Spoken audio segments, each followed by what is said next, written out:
शिवसैनिकांना भेटतोय, कारण अनेक जणांना असं वाटतंय, ए तुम्ही खाली बसा ना, कॅमेरा ऑन ठेवा, तुम्ही खाली बसा.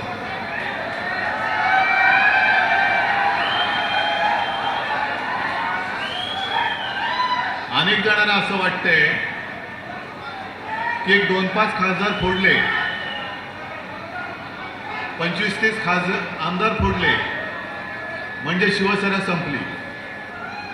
त्यांना मुळामध्ये कळलेलंच नाही की शिवसेना म्हणजे कट्टर कडवट शिवसैनिक, निवडून आलेले लोकप्रतिनिधी हा वेगळा भाग आहे.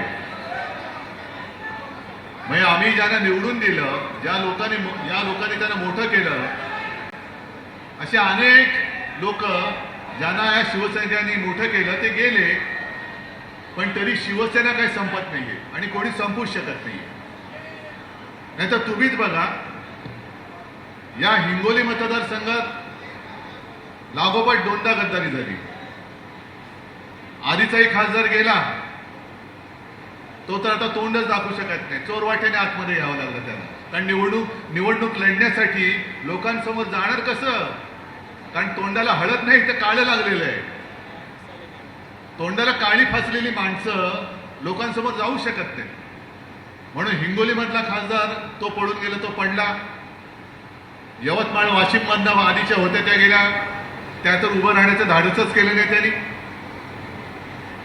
ज्यांनी विशेषतः परभणी आणि हिंगोली, इतिहासच असा आहे की पहिल्यापासून कोणी कुठला इकडचा तिकडे गेला तरी इथला मतदार आणि शिवसैनिक हा कायम शिवसेनेसोबत राहिलेला आहे. गद्दारांसोबत. आणि जी मिंदे सेना आहे, नमक हराम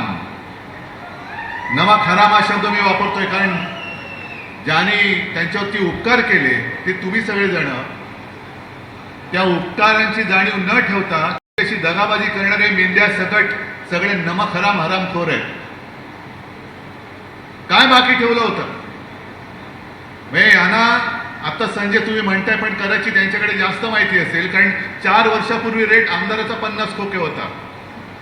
यांचा किती असेल आता माहित नाही मला. म्हणजे स्वतः खोक्यासाठी खोक्यात गेलेले आहेत, त्यांनी आपल्याला धोका दिलेला आहे. तरी अनेक जण मला तेव्हा सांगत होते की कदाचित त्यांच्याकडे जास्त माहिती असेल, कारण 4 वर्षापूर्वी रेट आमदाराचा 50 खोके होता. यांचा किती असेल आता माहित नाही मला. म्हणजे स्वतः खोक्यासाठी खोक्यात गेलेले आहेत, त्यांनी आपल्याला धोका दिलेला आहे. तरी अनेक जण मला तेव्हा सांगत होते की उद्धवजी यायला देऊ नका, फुटलेला या फुटणार. म्हटलं नाही रे, असं कसं? आपला आमदार होता, कट्टर राहिलेला आहे, एवढी फाटाफूट झाली तरी सोबत आहे, नाही फुटायचा. तर नाही बघा साहेब, तुम्ही लिहून ठेवा, हाच फुटणार. आणि आता नुसता फुटलाच नाही, तर माझ्या कानावर आलं की यांनी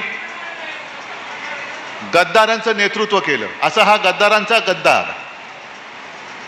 बरं, विश्वास ठेवायचा नाही कसा? मी यवतमाळ वाशिम मध्ये गेलो होतो, तिथल्या खासदारांनी काय सांगितलं होतं, जेव्हा मी 1-2 आठवड्यापूर्वी खासदारांची बैठक बोलवली होती घरी, तेव्हा 3 खासदार होते लोकसभेचे, आपले अनिल देसाई, अरविंद सावंत आणि आपले संजय राऊत. बाकीचे सगळे ऑनलाईन हल्ली ती एक सोय झालेली आहे, व्हिडिओ कॉन्फरन्स. त्याच्यामध्ये यवतमाळचे खासदार होते, त्यांनी मला आदल्या दिवशी फोन केला. मला म्हणाले, उद्धवजी काय करू? म्हटलं काय करायचं, यायचंय ना? नाही म्हणे, माझ्या मुलीला बघायला पाहुणे येणार आहेत, सोयरीक जुळवायचे. मग काय करू? आता असं कारण सांगलं, तुम्ही काय सांगाल? या म्हणून सांगाल? नाही, सोयरीक सोडून द्या, या. आता मला काय माहित, मुलीच्या ऐवजी ह्यांची सोयरीक जुळवत होते. ह्यांचा भाव ठरत होता किती खोके. आणि काय म्हणत होते, आम्ही सगळे साहेब तुमच्या सोबत आहोत. इथला तर एवढा हरामखोर, पोराला तिकीट घेतलं आणि मला सांगितलं, साहेब याला अपक्ष उभा करतो. म्हटलं अपक्ष, मग महाविकास आघाडी कशी मतं देणार? नाही साहेब, आपलाच पोरगा आहे ना, कुठे जाणार? चला, ठेवला विश्वास. बरं, एवढं करून थांबला नाही. उद्या मतदान आहे. आदल्या दिवशी नालायक फोन करून मला सांगतो की उद्धवजी जरा या 1-2 तुम्ही फोन केलं तर आपल्याला मतं मिळतील. म्हटलं बरं ते पण केलं. आणि मग ज्योतिबाला विचारतोय, आपल्या इथल्या जिल्हा प्रमुखाला विचारतोय, तर साहेब कालपासून हा गायबच आहे. मग एवढा किती नालायक, किती खोटारडा की विश्वास म्हणजे कोणाचा अविश्वास कोणाला वाटू नये म्हणून स्वतःच फोन करून सांगायचं की साहेब मी आता इकडे आहे, मी इकडे चाललोय, पण जरा बघा ना उद्याचं याला मतदान मिळालं तर. मग एवढा नालायकपणा ज्याच्या रक्तामध्ये भिनलेला आहे, एवढी गद्दारी ज्याच्या रक्तात भिनले, मला तर लाज वाटते की अशी गद्दार माणसं, ही माझी चूक आहे म्हणून मी तुमची माफी मागतो की मी हे बुजगावणं उभं केलं होतं. हे बुजगावणं होतं. म्हणजे अक्षरशः लिलावात जशी उभे राहतात तशी ही त्यांना काय शब्द वापरायचा तो वापरा. कारण हल्ली शिवीगाळी, एका मुंबईच्या खासदारानं तर पत्रकारांना शिवीगाळी केली. म्हणजे कहर झाला. ही सगळी लोक बुरखा घालून आपल्यात वावरत होती. म्हणजे वाघाचं कातड पांघरलेले हे लांडगे होते, कोल्हे होते, गाढवं होती. त्यांना आपण काय प्रेमाने डोक्यावरती घेतलं होतं. पण त्या लायकीची माणसं नाही आहेत, नव्हतीच. आणि जो परभणीचा इतिहास आहे, जो हिंगोलीचा इतिहास आहे, तोच मला परत इकडे पाहिजे. जो जो गेला तो संपला. तो या राजकारणातून बाद झाला म्हणजे पूर्ण बादच झाला, त्याला बादच करून टाकायचा. आजपासून तुम्ही सगळे खासदार आहात आणि या हिंगोलीची जबाबदारी मी तुमच्यावर सोपवतोय. विकास निधी म्हणजे कसला, ती एक लगेच हल्ली काय झाले, ह्या मोबाईलवरनं एवढं काही जग जवळ पण आलंय आणि सगळ्यांच्या अडचणी पण वाढल्यात. नको ते वेळेला नको ते फोटो, नको ते रील सगळीकडे जातात. तसं यांचं एक रील फिरतंय, विमानात बसलेले आहेत. कुठून आणला हा पैसा? चार्टर्ड विमान. तुम्ही दारानो कधीतरी विमानतळ तरी पाहिलंय का? माझा शेतकरी जो त्याला म्हणजे मराठवाड्यातला शेतकरी लातूरचाच, ज्याच्याकडे बैल नाही, पत्नीला नांगराला जोडून तो शेती करतोय आणि हे विकास करायला नालायक लोक तिकडे जात आहेत. का? ते शेतकऱ्याचा पहिला विकास कर. म्हणजे नांगराला बैल नाहीये, सगळं गहाण टाकलेलं आहे, शेत जमीन गहाण टाकलेली आहे. खतं खरेदी करायला पैसे नाही, बियाणं करायला पैसे नाही आहेत. मोदी बाबांचं ठीक आहे, मोदी बाबा सांगतात खतं वापरू नका, सोनं खरेदी करू नका. अरे सोनं खरेदी करण्याची ताकदच तुम्ही ठेवलेली नाहीये माझ्या या देशातल्या नागरिकांची. कसं करणार सोनं खरेदी? पण सोनं खरेदी करू नका, आमदार खासदार खरेदी करा. आमदार खासदारांचा भाव सोन्यापेक्षा स्वस्त झाला की काय? काय गळ्यात घालून फिरताय आमदार खासदारांना? किती नालायकपणे, किती कहर करायचा. एक तर स्वतःच्या हिमतीवरती खासदार निवडून आणता आलेले नव्हते. हे म्हणजे आता बोंबलत फिरतायत, उद्धव ठाकरे फिरत नाही. मी आलो नव्हतो तुमच्या गावात, तिकडे जिथून जिथून लोक आलेत, तुमच्या प्रत्येकाच्या विधानसभा मतदारसंघात मी आलो होतो की नव्हतो?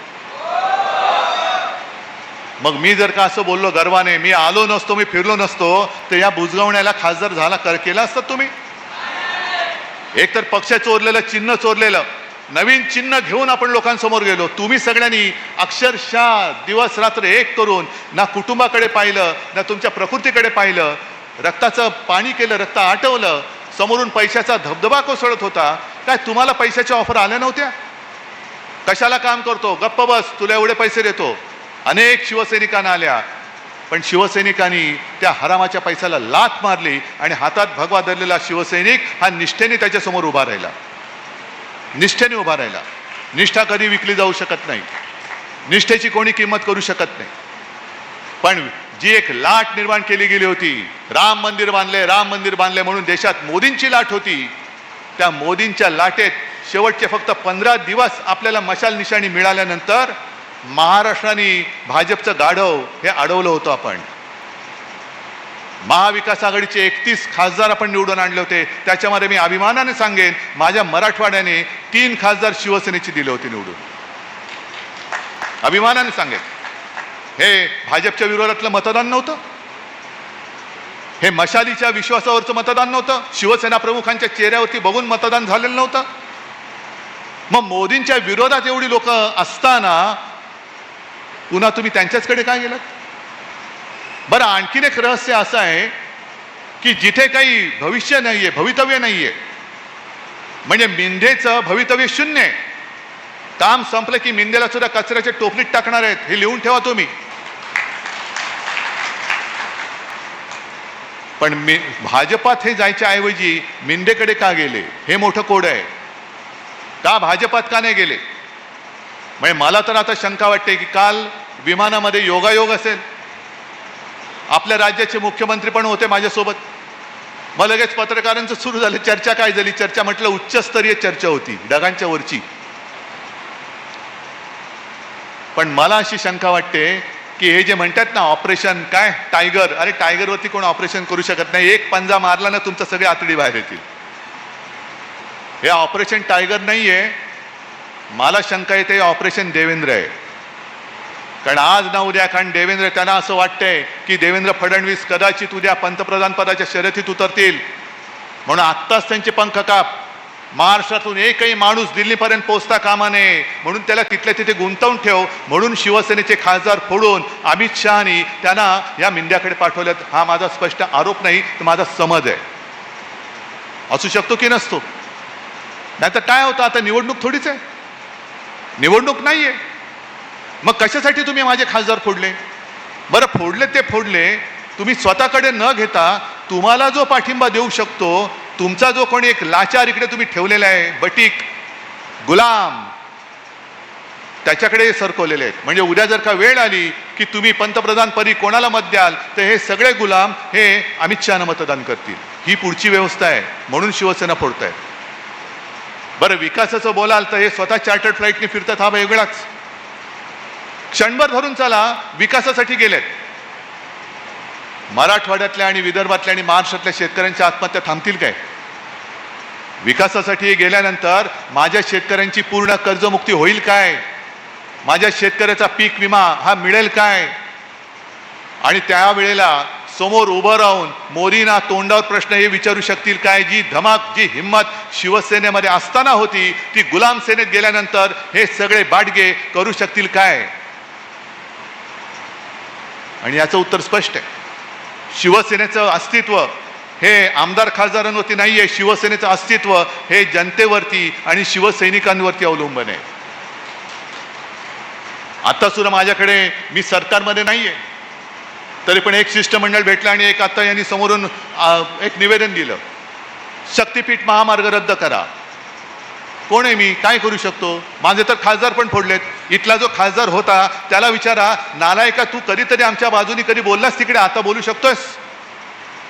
जाऊ शकतोस तिकडे की नाही? या शक्तीपीठ महामार्गामध्ये माझ्या शेतकऱ्यांचं संपूर्ण राख रांगोळी होते, कुटुंबाच्या कुटुंब उद्ध्वस्त होत आहेत, त्यासाठी सुद्धा लोकांच्या आत्महत्या झालेल्या आहेत. हा शक्तीपीठ महामार्ग होऊ देऊ नका हे सांगण्याचं धैर्य हे विकासवाले करू शकतील काय?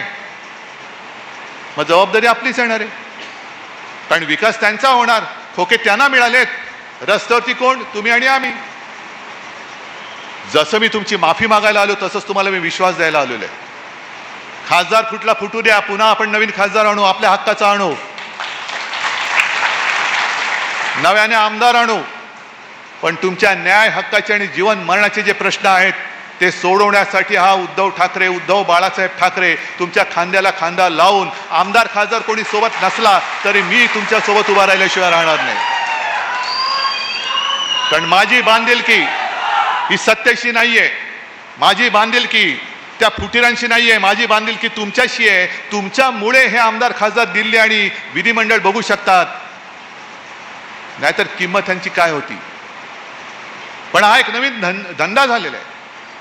एक तर काय करतात हल्ली, समोरून कोण उभा राहिला महायुतीचा की त्याच्या विरुद्ध उभं राहायचं. साहेब 100% येतो आणि मग साठवलोटा असं करायचं की बरोबर शेवटच्या दिवशी अर्ज मागे घेऊन पसारवायचं. पैसे घेतात आणि पसारवतात, म्हणजे बिनविरोध निवडणूक होते. आणि दुसरं हे असं, जर यांना आपण उमेदवारी दिली नसती, आपण यांना खासदार केलं नसतं, तर काय यांचं कुत्र तरी यांच्या दारात विचारायला आलं असतं, तंगडवर करायला आलं असतं यांच्या घरी. पण निवडून यायचं, शिवसेनेशी आम्ही प्रतारणा करणार नाही. म्हणजे त्या तिथल्या यवतमाळच्या गद्दारीने तर मला तो एक व्हिडिओ पाठवला कोणीतरी. 82 वर्षाच्या आईने त्यावेळेला त्याने सांगितलं होतं की तू ठाकरेंकडे जा, त्यांच्यासोबत राहा. मग आता काय आईला वाटत असेल?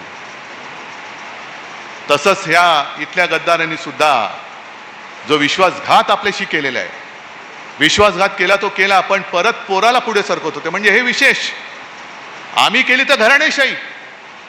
उद्धव ठाकरे मुख्यमंत्री झाले, आदित्य ठाकरे मंत्री झाले, बघा घराणेशाही. अरे पण तू लेखा, तू खासदार, तुझं कार्ट आमदार करायचंय, इकडे हा उपमुख्यमंत्री बसलाय, त्याचं कार्ट तिकडे दिल्लीमध्ये मंत्रिपदासाठी सगळी फोडाफोडी करते. ही घराणेशाही नाहीये.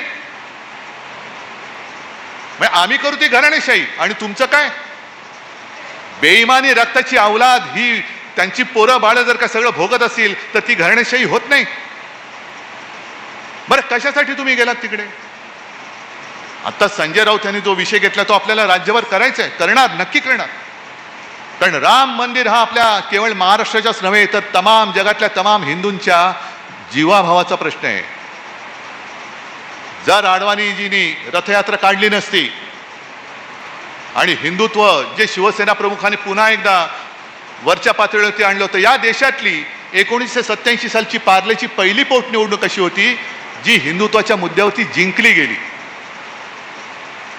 आणि मग तेव्हापासून सगळ्यांच्या लक्षात आलं, अरे हिंदू वोट बँकेवरती निवडणूक जिंकू शकतो. मग भाजप सोबत आला, मग अडवाणीने रथयात्रा काढली, मग मंडल कमंडल झालं, बाबरी पाडली गेली. त्यावेळेला आपल्याकडनं मराठवाड्यात सुद्धा आणि महाराष्ट्रातनं अनेक शिवसैनिक तिकडे गेले होते.